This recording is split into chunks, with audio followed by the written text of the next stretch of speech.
Paz seja convosco, sejam muito bem-vindos. Essa semana nós iremos estudar a nossa lição bíblica da Escola Sabatina Monte das Oliveiras. Está eu aqui, o cooperador Maciel, o pastor Marcos Couto. Paz seja convosco. Está nosso cooperador Rodrigo também nos ajudando aí na parte técnica. E sejam muito bem-vindos. Nós vamos fazer alguns comentários referente à lição bíblica, porque nós estamos no nosso quarto estudo já, Já tivemos a parábola das 10 minas, a parte 1 dos verdadeiros animais fantásticos sobre o livro de Daniel, a parte 2, e agora nós temos neste sábado, o estudo do dia 10 de agosto, a lição com o tema Livro Profético de Daniel, o chifre pequeno, a parte 1.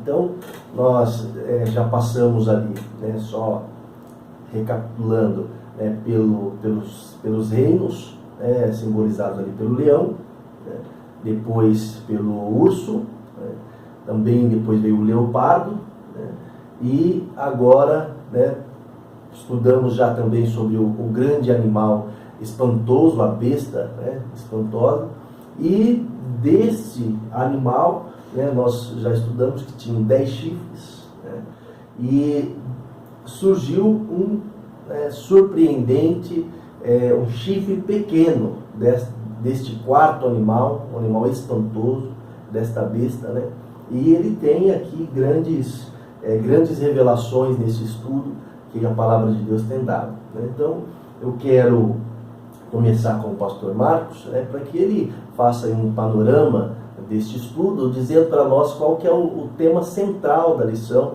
para que a gente tenha aí um objetivo muito claro na nossa aula.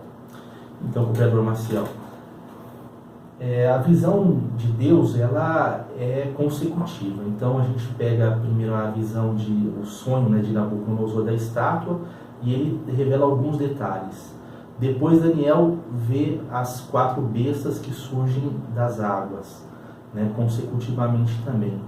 E agora, Daniel ele vê que a 4ª besta, então, possui 10 chifres. Sim. Nós vimos isso na lição passada. Os 10 chifres são os 10 reinos, então, nos quais o Império Romano acaba se fragmentando. Mas Daniel ele também vê que surge entre esses 10 um novo chifre, que é a ponta pequena, que não fica pequena. A ponta pequena ela cresce, e Daniel observa com curiosidade que ela tem olhos de homem, e ela tem uma boca que profere blasfêmias, fala com arrogância, fala até mesmo contra Deus, e ela faz outras coisas, que a gente vai estudar ao longo dessa lição. Essa ponta ela surge e ela então derruba 3 daqueles 10 chifres. Nós temos que entender esse acontecimento do ponto de vista histórico. Por quê? Porque assim como nós falamos dos 10 chifres como 10 reinos, apesar de haver alguma diferença entre um e outro, nós podemos localizar muito bem na história quem foi essa ponta pequena. Se nós não fizermos isso, a gente acaba ficando muito do ponto de vista subjetivo, espiritualista. Essa profecia é uma profecia bem específica. Ela, se não houver, só há uma possibilidade, só há um poder que cumpre essa visão. Se esse poder não tivesse existido na história, nós poderíamos dizer o seguinte: falhou. A Bíblia falhou, a Bíblia errou. Esse poder reuniu todas as características. E é o único na história que a gente vai achar que pode ter cumprido tudo isso. Isso é o que mais impressiona, Como a palavra de Deus ela é muito assertiva, Essa ponta pequena, quando ela surge, ela derruba 3 reinos, E por que nós estamos falando que derruba 3 reinos? Porque, de fato, quando esse poder surgiu, daqueles 10, ele combateu 3, os érigos, os vândalos e os ostrogodos. Por quê? Porque essa ponta, na verdade, é um poder cristão, Ela representa a mesma besta que é Roma, mas na sua fase eclesiástica, civil e eclesiástica, no caso a sua fase papal. Antes era a Roma pagã e agora é a Roma na sua fase papal. Muitas vezes a gente vê os 10 reinos em que o Império se fragmentou como os bárbaros. Não são bárbaros, né? Já eram cristãos, já eram cristianizados, mas esses 3, Eros, Vândalos e Ostrogodos, eles não tinham o mesmo cristianismo romano. Eles eram, na verdade, arautos, né? Ou então eles eram, em sua maioria, dominados por um tipo de arianismo. O arianismo é aquela doutrina, né, que prega contra a Trindade, mas prega que Cristo era uma criatura criada por Deus, menor do que Deus. E, acima de tudo, eles não aceitam a autoridade do Papa. Então, o que acontece? Eles são os 3 primeiros a cair. Na verdade, o Papa ele já ganha sua autoridade, né, pelo menos por meio de decretos, de bulas, né, muito antes. Mas é só após ele vencer os 3 que realmente ele consolida o seu poder e a sua força. Isso acontece no ano 538 depois de Cristo. Aqui em 538, que sendo derrotados, né, aí que se estabelece o poder papal. De fato, porque até então ele não conseguia dominar todos, né? Esses 3 aí ofereciam uma oposição não só, né, dentro dos seus domínios, mas também junto a outras cidades, a outros locais. Eles eram muito fortes, né? Hoje nós não temos, porque é impressionante como o catolicismo romano acabou meio que criando uma só linha de visão para o cristianismo, né? Até os protestantes, eles mantêm certas doutrinas e tradições das tradições que não têm a ver com as escrituras, mas sim foram impostas naqueles anos primeiros pelo poder papal. Eu recordo de ter, assim, nos estudos, né, olhado assim, como o bispo de Roma foi ganhando notoriedade, né? Creio que até em um dos comentários se disse isso, né? Se Roma é capital do império, nada mais justo, né, nesse contexto, que o seu bispo ganhasse cada vez mais autoridade.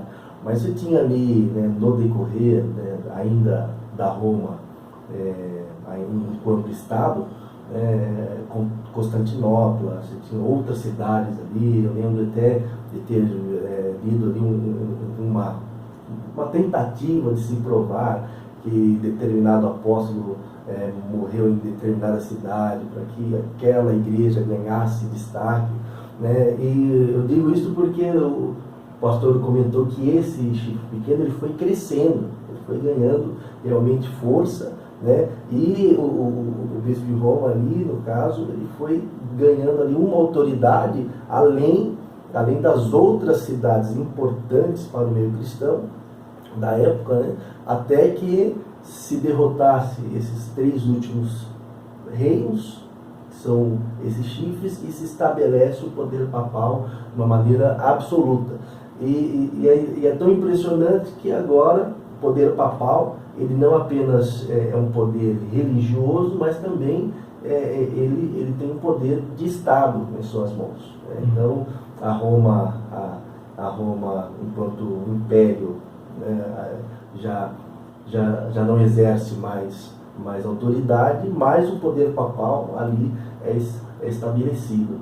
O poder dele, primeiramente, nas consciências dos homens, né, por meio eclesiástico, e depois ele também adquire um poder civil, porque mesmo não sendo de fato o governante, você vê, cada chifre tem o seu governante, mas ele era o chifre mais proeminente, o mais corpulento, então ele influencia e ele domina todos os outros.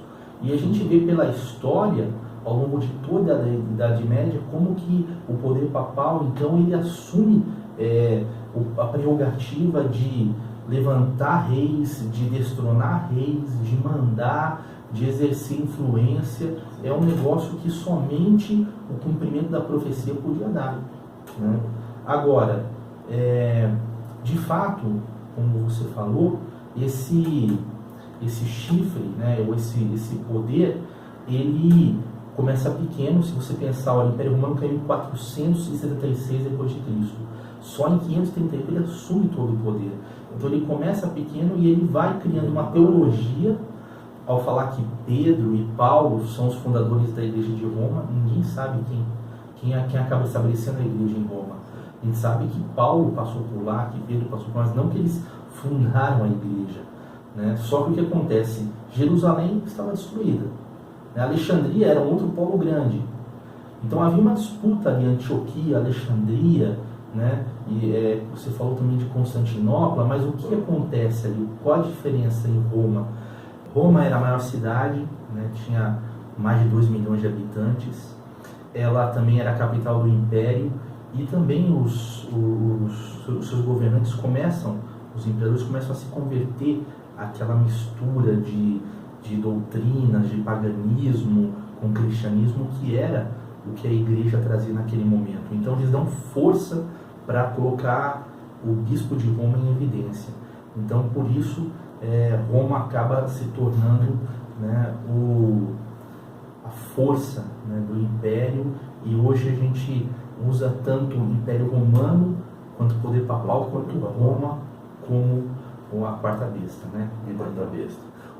Agora, quando nós vamos para o Apocalipse, lá no capítulo 13 tem uma besta que ela sobe do mar, né? Então, essa besta, né, nós vemos aqui nas perguntas, que ela também é um paralelo do que Daniel viu em relação ao chifre pequeno. Mas tem um detalhe, além de um detalhe muito importante, que Daniel não mostra, mas João, no Apocalipse, ele faz digamos assim, esse acréscimo ao que já tinha sido revelado em relação à besta. Isso porque é aquele princípio, a revelação de Deus ela é progressiva. Então, Nabucodonosor viu uma estátua com alguns detalhes, mas Daniel depois vê as bestas com mais detalhes, e João ele vai ver no Apocalipse a mesma visão de Daniel com outros detalhes. No Apocalipse ele vê um tipo de um leopardo. Esse leopardo ele tem os pés, né, as garras do urso, ele tem, né, as cabeças do leopardo, mas ele tem boca de leão, né? E também ele então tem 7 cabeças, né? E os chifres nas cabeças, e sobre os chifres nas diademas, né? Na verdade, ele não mostra outra coisa, ele mostra a mesma coisa de Daniel. E mostra como essa besta, que na verdade é o mesmo Império Romano, ela vai então pegar características do urso, vai pegar que é a Medo-Persa, vai pegar características do leão, que na verdade é Babilônia, e vai pegar características também do leopardo, que era a Grécia, né? Isso vai no mesmo sentido da visão de Nabucodonosor da estátua, que quando a pedra é cortada, ela não esmiuça só os pés e o último reino. Ela esmiuça todos os reinos da terra. O Apocalipse é interessante porque ele confirma Daniel. Lá em Daniel fala que todos os reinos eles seriam derrotados, mas eles continuariam ainda tendo vida. Apenas o último reino, que é o Império Romano, que então seria derrotado definitivamente pelo Filho do Homem. Agora, aqui em Apocalipse é a mesma história. Então essa besta, que é Roma, ela traz características que ela pega de outros impérios, mas ela traz e ela mostra essa besta mais completa, né? São 7 cabeças. Existem várias formas de interpretar o que seriam as 7 cabeças, né?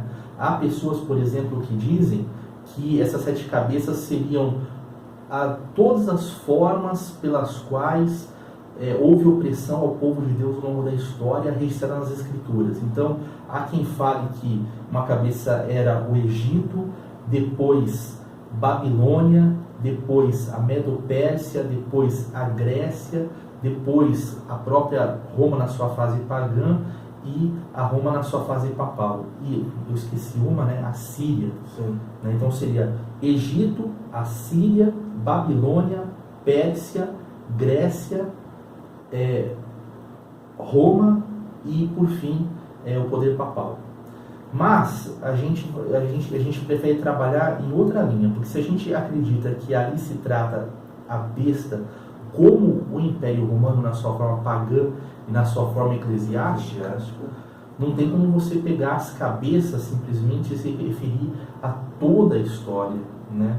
Na verdade, Roma teve 7 formas de governo diferentes, né? Na outra lição a gente vai aprofundar um pouco mais nisso, porque é dito para João que no tempo dele 5 já tinham passado, uma era e ainda haveria a que ainda seria, né?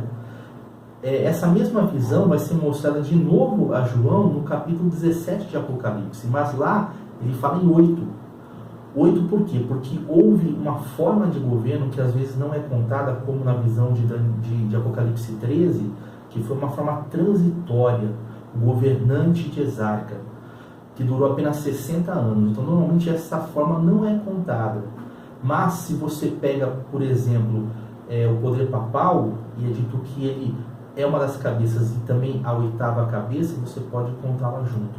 E isso só vem a confirmar de uma forma mais objetiva que realmente não há outra forma de ler isso, né? De fato, esse poder, essa besta é o Império Romano, e o chifre pequeno e também a cabeça, né, do leopardo mostra o poder papal, né, que é o Império Romano na sua forma pagã, mas também depois na sua forma papal. E nós temos, pelo menos quando eu lembro de ter lido ali a visão da estátua, isso sempre me deixou assim muito curioso, porque realmente a estátua ela cai como por um todo, né? E até aqui na ilustração nós vemos que realmente essa última besta ela recebe força e ela recebe conteúdo dos outros impérios, né? E é o que também nós temos quando nós olhamos o nosso contexto atual, né? A influência grega, né? do mundo persa, da Babilônia, na própria palavra, né? A Babilônia sempre como um sinal de confusão, de apostasia, de prostituição. É uma forma como Deus ele trabalhou com esses impérios, e talvez seja por isso que Daniel ele se espantou, né? Ele ficou tão assustado com esse animal espantoso, esse animal tão estranho, né? Agora, nós também temos, né, uma ligação com o anticristo, né?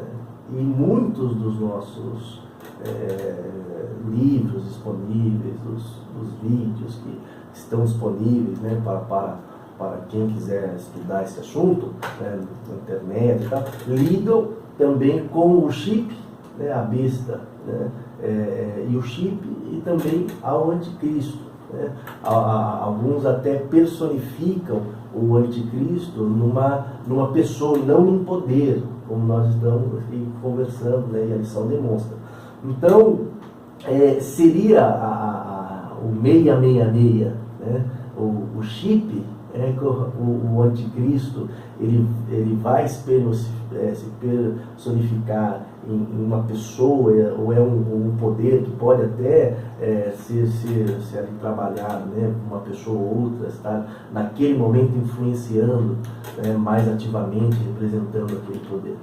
Então é legal a gente pensar nisso, porque muitos colegas, companheiros nossos, né, continuam divulgando toda hora vídeos falando sobre a implementação do chip, a marca da besta é o chip, e não é isso, porque a Bíblia fala bem claramente, e aí é o Apocalipse que vai acrescentar a visão de Daniel. Sim. Apesar de que você vê as características, né, do chifre pequeno em Daniel, e depois também da ponta pequena, né, lá em Apocalipse 13, né, porque quando você vê o chifre de Daniel tem olhos de homem, mas a ponta pequena ela tem a boca de homem, para proferir blasfêmias e para falar contra Deus com altivez. Então, o Apocalipse seria bem claro em falar que é número de homem, né? 666 é número de homem, então não pode ser um número, não pode ser um chip. É um erro pensar nisso. Claro, Satanás vai usar todo tipo de tecnologia para dominar as pessoas, para oprimir os cristãos, isso vai acontecer mesmo. Só que nós temos que entender que a Bíblia é bem clara, trata-se do número de um homem. Bom, o que é isso? É um homem, vai ser um papa específico que vai ter um poder? Não, né? Mas sim o poder papal, né, personificado em vários homens. A Bíblia, ela trabalha, toda ela trabalha com essa questão. Por exemplo, Daniel, ele fala para Nabucodonosor que a cabeça de ouro era ele. Na verdade, a cabeça de ouro é Babilônia, mas personificada principalmente nele. Então, quer dizer, por isso é número de homem, porque trata de um poder eclesiástico civil que é personificado na figura de um homem, não uma pessoa específica, mas aquele homem que vai estar na frente, sendo usado, né, por aquele poder para implantar suas decisões. É assim que a Bíblia ensina. E quando você pega, por exemplo, a questão do anticristo, João mesmo diz, era um poder que já estava em ação no tempo dele, antes do Papa. Mentira, o certo pelo engano. Paulo, ele fala, é claro, que no fim dos tempos isso vai ser muito mais forte com a ação, né, desse poder por meio do poder papal. Pelo homem da apostasia que ele diz? Pela personificação na forma do poder papal, na forma de homens. Sim. Então, ali vai personificar o anticristo. Mas ele não fala que vai ser um chip, que vai ser um aparelho. Ele deixa bem claro, é o número de um homem. E aí a gente não pode esquecer os títulos, né? Porque, na verdade, quando essa ponta ela fala com arrogância, qual a maior arrogância que é usada, né, pelos papas ou pelo poder papal? De se fazer representante de Deus ou até maior do que Deus na terra. Então, quando ele se autoproclama o vigário do Filho de Deus, ou seja, vigário de Spiri Dei, né, o representante do Filho de Deus, é isso que ele está fazendo. Ele está falando que ele é igual a Deus. E quando você pega esse título, vigário de Spiri Dei, ou qualquer um outro, né, que ele também usa, e você usa o latim, a língua oficial da Igreja Romana, para fazer o cálculo, porque as letras tinham valor de números, você vai encontrar o 666. Né? Interessante. Até nisso a conta bate. E é uma boca de blasfêmia. Eu recordo de já ter algumas conversas nesse sentido, né? E alguém disse assim, né, que a igreja que dá autoridade à palavra. Então isso para nós é uma blasfêmia. Então realmente é falar mais alto do que Deus numa afirmação como essa, né? Então não, a palavra ela tem autoridade que é a palavra de Deus, né? Então são por esses e muitos outros, como nós vamos ver agora, né, nesse momento, que essa boca ela é blasfema e ela teve ali poder, né, poder para fazer alterações nos tempos e na lei, né? E quando nós olhamos, né, essas obras da ponta pequena, são obras assim assustadoras para aqueles que de todo o coração querem servir a Deus, né? Então, que mais essa ponta pequena ela faria, né, em relação à alteração dos tempos e da lei de Deus? Aqui na lição a gente acabou fazendo um comentário que realmente está muito longo, mas era necessário porque essas modificações foram muitas e assim as pessoas precisam entender o alcance das modificações que foram feitas. Por quê? Essa ponta ela vai, segundo Daniel, ela vai magoar os santos do Altíssimo. Essa tradução não é uma tradução muito legal, não, porque magoar, na verdade, aqui não é a melhor palavra. A melhor palavra é perseguir. Então ela vai perseguir os santos do Altíssimo. E de fato, você pega a história e acredita-se que mais de 50 milhões de cristãos foram martirizados, né, a partir do ano 538 até 1798 pelas perseguições impostas pelo poder romano toda vez que alguém se levantava para criticar ou não aceitar o que lhe fosse imposto. Além disso, também falaria contra Deus, né? Como nós vimos a arrogância de falar que pode perdoar pecados, né? Vender as indulgências, né? Vender a salvação. Quer dizer, eles perdoavam pecados mediante ofertas, contribuições, era uma venda, né? Não mediante o arrependimento. Né? Então, como é que você pode tomar o lugar de Deus nesse sentido? Assim como eles também procuravam vender a salvação, né? Se você comprar tal relíquia, né, a alma do purgatório vai ser livrada do purgatório. Os parentes, né, também.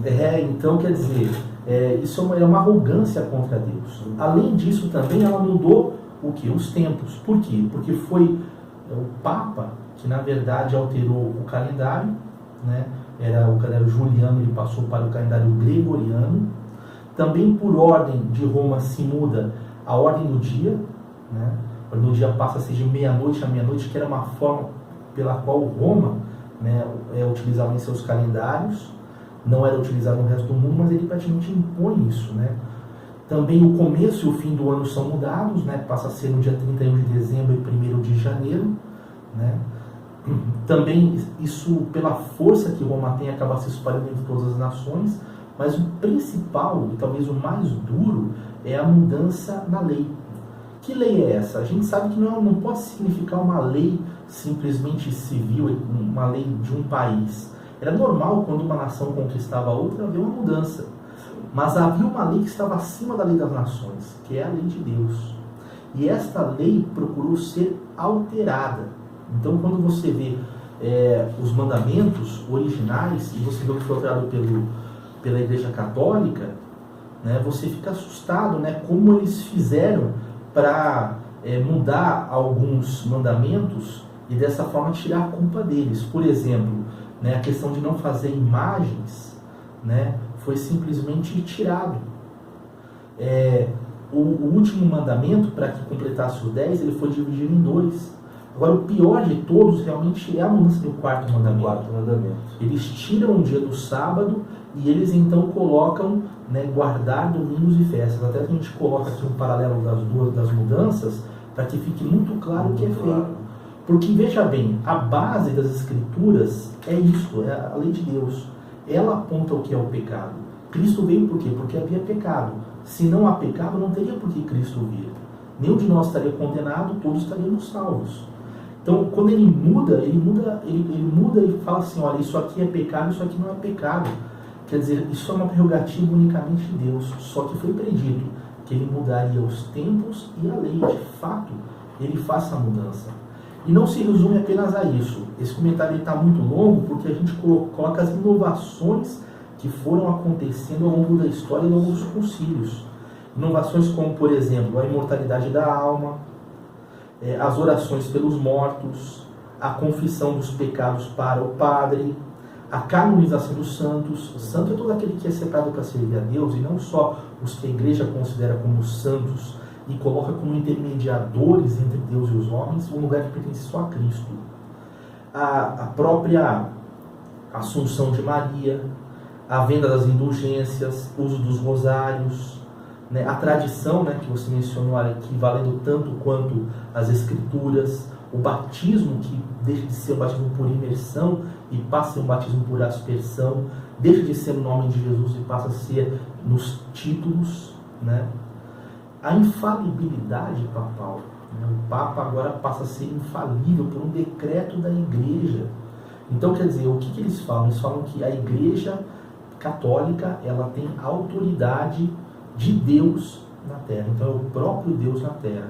Então, essa é a ponta pequena, né? E também na visão de João no Apocalipse, essa besta, né? O leopardo e uma das cabeças desse leopardo, né? A gente tem que entender o seguinte: cabeça, autoridade, né? Os chifres, que também vão estar representados nessa besta do Apocalipse, né? Governos, né? Diademas, né? É o poder, a riqueza investida nesses governos. Então, são todas formas de mostrar esse poder.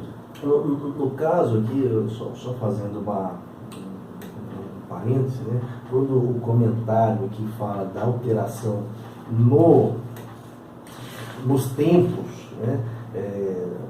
Mas para efeito mesmo, sem alteração na semana, né? Conversando com o irmão, né? Teve alguma dúvida sobre isso. Na verdade, estava tendo uma conversa evangelizando uma pessoa, que não houve alteração na semana. Então o dia de sábado continua como o dia correto, né? E também o que eu estou entendendo aqui é algo que até neste domingo, né, estava vendo ali a pregação, e o pastor comentou assim, né, tudo que vem de Roma nós não podemos beber. Eu fiquei assim, meditando, né, com essa lição, né, e com as palavras do pastor ali, porque é algo que é muito extenso, né? Agora, que Roma nos deixou, né, e portanto o inimigo das nossas almas, né? E quer ver uma coisa curiosa? Bom, primeiro você falou sobre a mudança do calendário, né? Na verdade foi uma mudança apenas dos dias, né? Então as pessoas foram dormir numa quarta-feira, dia 3, acordaram numa quinta-feira, dia 13. Então realmente a ordem dos dias da semana não é mexida. Deus não permitiu isso. Para quê? Para que nós pudéssemos guardar, né, com grande precisão, grande certeza, né, mesmo no sétimo dia que foi também guardado lá no Éden. Então Deus ele cuidou na história, a gente percebe isso aí, para que isso ficasse o mesmo dia. Agora, quando você pega essas mudanças todas, você vê que essa visão de João no Apocalipse é muito precisa. Por exemplo, o dia do sol ele começa a ser guardado em Babilônia. Então você vê a besta que João vai ver, ela tem a boca do leão. Então, quando a Igreja Católica ela impõe, na verdade quem muda não é Constantino. Constantino ele impõe civilmente a observância do domingo, mas quem muda a lei de Deus é o poder papal. Eles que implementam isso para a igreja, porque os fiéis nunca deixaram de observar a verdade. Mas o que ele faz quando ele implementa a guarda do dia do sol, o primeiro dia da semana? Ele pega uma tradição que vem da Babilônia, e por isso a visão de João mostra essa besta com a boca do leão. Ele pega aquilo e coloca então até hoje nos nossos dias. E o que me deixa assim, muito impressionado é como a explicação, muitas vezes ela é muito linda, né? Eu lembro de um argumento que alguém diz assim, o domingo é porque agora no Novo Testamento ele representa a ressurreição de Cristo e a nova vida. Então não é mais o descanso do sétimo, é o primeiro dia que inaugura todas as coisas, inaugura uma nova era. Então, na verdade, são argumentações que floreiam, né? Mas elas fogem do ponto principal que nós temos acesso agora. E não é só em relação ao domingo, mas também nós olharmos o que é escrito em relação à intercessão dos santos. Olha, muitas vezes até admira a beleza do texto, mas apesar da beleza do texto, é algo contra a Escritura, né? E também outras alterações, além dessas mencionadas aqui, né? Mas seja Natal, seja festas pagãs, são todas festas que têm uma roupagem muito bonita, mas se vem aqui da ponta pequena, né? Ou ainda do mundo grego, ou do mundo romano, né? Ou da Babilônia, que trouxeram esses impérios, né? Dando força a esta ponta pequena, nós temos que nos afastar. Né? Então nós temos que procurar realmente tanto seguir. Que a gente vai ver na próxima lição, no capítulo 17, ele vai chamar como essa besta. É a mesma besta, só que ele vai dar mais um detalhe: mistério, a grande Babilônia, né? Porque na verdade isso não é um cristianismo, isso é uma amálgama de crenças, um sincretismo, paganismo, com alguns elementos cristãos, exatamente o que Satanás fez para enganar Adão e Eva no paraíso. Né? Ele pega uma coisa que é verdade, né? Mas aí ele distorce e ele apresenta o erro como se fosse verdade. E ele continua usando a mesma estratégia. Só que agora Deus ele é muito claro: sai dela, povo meu. Amém, pastor? Amém.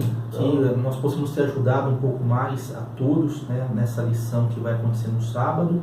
Sugiro que o pessoal não fuja do que está aqui, porque só isso aqui já é muita coisa, né? E assim, talvez surjam dúvidas. Se alguém tiver dúvida, manda para a gente vai tentar esclarecer no próximo vídeo, para que a segunda parte possa trazer as respostas, né, que ficarem de algumas dúvidas. Mas procure focar bastante no que está aqui, porque isso aqui já é muita coisa. Cada pergunta seria um estudo. Então, na verdade, a gente procurou trabalhar de forma a sintetizar um pouco as coisas. Amém. Deus abençoe, né, que o Senhor venha fortalecer a nossa fé. Um excelente estudo e permanecemos à disposição.